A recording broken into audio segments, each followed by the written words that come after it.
Intéressons-nous aujourd'hui à un sujet qui ne fait pas du tout rêver, on le sait, mais demeure une réalité à laquelle vous devrez faire face, si vous envisagez de travailler au Canada. Il s'agit des taxes et impôts à payer au Canada. Vaut mieux être bien informé pour éviter les mauvaises surprises. Selon vous, quel est le taux de la taxe sur les produits et services, TPS, au Canada? A. 5%. B. 10%. C. 15%. D. 20%. Répondez en commentaire, et la réponse vous sera donnée à la fin de la vidéo. À présent, passons au vif du sujet. Le Canada est un pays fédéral composé de 10 provinces et 3 territoires. Chaque niveau de gouvernement a le pouvoir de lever des impôts sur les revenus des particuliers et des sociétés. Cela signifie que vous devrez peut-être payer 2 types d'impôts sur le revenu, à savoir l'impôt fédéral et l'impôt provincial ou territorial. Le taux d'imposition varie selon votre province ou territoire de résidence, votre tranche de revenu et votre situation personnelle. En plus de l'impôt sur le revenu, vous devrez aussi payer des taxes sur les biens et services que vous achetez au Canada. Il existe 2 types de taxes, à savoir la taxe fédérale sur les produits et services, TPS, qui est de 5%, et la taxe de vente provinciale, TVP, qui varie selon la province, allant de 5% à 10%. Certaines provinces ont harmonisé leur TVP avec la TPS pour créer la taxe de vente harmonisée, TVH, dont le taux varie entre 13% et 15%. Il est important de déterminer son statut de résidence aux fins de l'impôt, pour connaître les revenus que vous devez déclarer au Canada, et comment ils seront imposés. Il existe 4 catégories de résidents aux fins de l'impôt, à savoir les résidents, les non-résidents, les résidents réputés et les non-résidents réputés. Vous êtes considéré comme un résident du Canada si vous avez une habitation permanente au Canada, si vous avez un époux, conjoint de fait, ou personne à charge au Canada, si vous avez des biens personnels ou économiques au Canada, si vous séjournez au Canada pendant plus de 183 jours au cours d'une année civile. C'est ce qu'on appelle des liens de résidence avec le Canada. Vous êtes considéré comme un non-résident du Canada si vous n'avez pas établi de lien de résidence avec le Canada et que vous vivez habituellement dans un autre pays. Vous êtes considéré comme un résident réputé du Canada si vous n'êtes pas un résident du Canada, mais que vous séjournez au Canada pendant plus de 183 jours au cours d'une année civile, et que vous n'avez pas de lien de résidence avec un autre pays.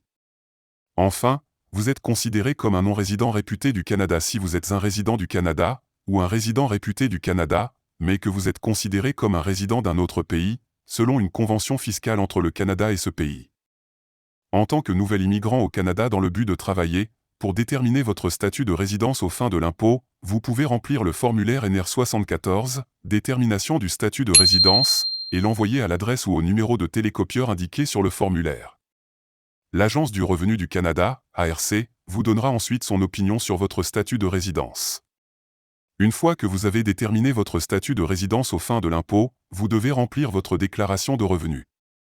La date limite pour produire votre déclaration est généralement le 30 avril de l'année suivant celle où vous avez gagné les revenus. Puisque nous sommes en 2023, la date limite pour déclarer vos revenus de 2023 sera le 30 avril 2024, sauf si vous ou votre époux ou conjoint de fait êtes travailleur indépendant. Dans ce cas, vous aurez jusqu'au 15 juin 2024 pour produire votre déclaration. Toutefois, si vous avez un solde dû pour 2023, vous devrez le payer au plus tard le 30 avril 2024. Le formulaire de déclaration de revenus que vous devez utiliser dépend de votre statut de résidence aux fins de l'impôt. Le formulaire T1 général pour les résidents du Canada, le formulaire T1NR pour les non-résidents du Canada. Vous pouvez obtenir les formulaires et les guides sur le site web de l'ARC. Si vous êtes un employé au Canada dans le secteur privé, il se peut que votre employeur doive retenir une partie de votre revenu à la source et la verser à l'ARC au titre de l'impôt sur le revenu. Le taux de retenue d'impôt dépend du type de revenu que vous recevez et de votre statut de résidence aux fins de l'impôt. Si vous recevez un revenu d'emploi au Canada, votre employeur doit retenir sur votre salaire l'impôt fédéral, l'impôt provincial ou territorial, les cotisations au régime de pension du Canada, RPC, et à l'assurance emploi, AE, si vous y êtes assujetti.